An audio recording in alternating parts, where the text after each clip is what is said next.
We are live. It's Chris and Brian here from Resolve Technology. And today, Chris wanted to talk a little bit about Bitwarden as a password manager we use and some of our clients use, because he had a ticket the other day where one of the clients didn't know their master password, right? So the master password for these password managers, whether it's LastPass or Bitwarden, they basically allow you access to all the passwords, right? To your whole vault of passwords. So it's important that you never forget that password, and you want it to be a very complex password, right? And it also has multi-factor and things like that. So you're not going to just get in with the password. It checks other things. But Chris wants to talk about what happens if you do forget your master password. There's nothing really Bitwarden can do, but there's things that you can set up on the front end to basically help to get a reset done. Chris, why don't you talk about that a little bit? Yeah, one thing Bitwarden directly tells you, make sure you have the right server selected because they have different data regions. Check your password hint. But because of they're doing zero knowledge encryption, so they have zero knowledge of or a way of retrieving or resetting your master password. So if you reach out, hey guys, I lost it, they're pretty much going to tell you you're out of luck. So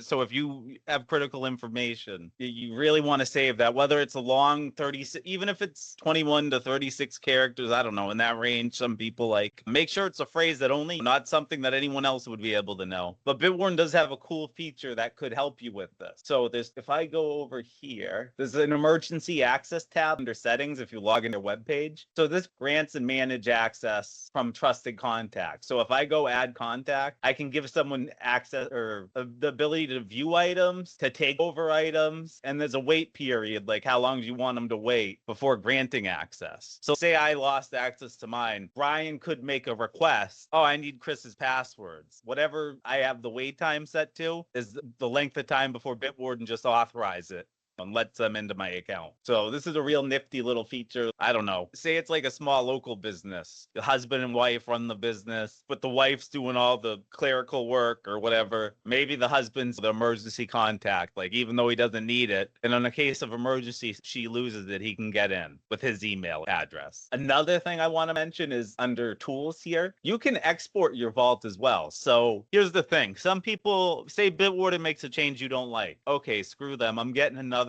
password manager. You can export your entire vault in this JSON or CSV or JSON encrypted format. So if I do JSON and I go confirm format, it prompts me for my master password. I'll go ahead and put that in, but I'll show you what happens here. It just downloads the file.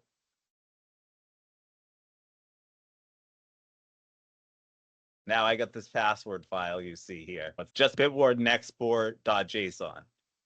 So if you want to export to LastPass, yeah. Same thing with import, because I've done it. When we moved from LastPass to Bit, it was really easy. Exported out the file in LastPass, imported into Bitwarden. Chrome, a browser. So just like Brian mentioned, you got a Chrome CSV. So if you go into your browser where you have all your passwords saved, say, before it lets you see all your passwords, it's going to ask for your account login. When you log into that specific device, you punch that in. You can hit export passwords and it does CSV format. So if you want to get away from using the browser to manage your passwords, it's really as simple as that. And then you create an account, you come in here and you just choose the import data tab and choose your format. So like it's interchangeable. It's not just password managers, Bitwarden and LastPass.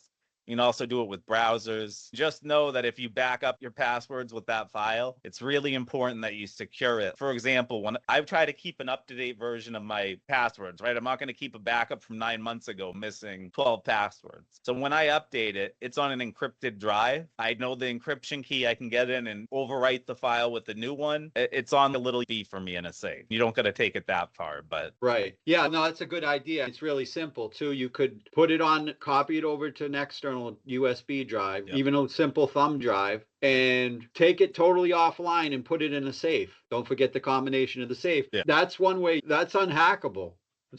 And somebody's got to break into your safe too. So there's something to be said for doing some of this stuff, shifting it offline, because so many things are getting hacked into. And if you do lose the master password, I mean, you have that you can pull it up in an Excel, right? Or a text file at text editor. So it's very simple. You have all your passwords. Yeah. Okay, Chris, thanks a lot for showing us that. All right. Have a good one. You too.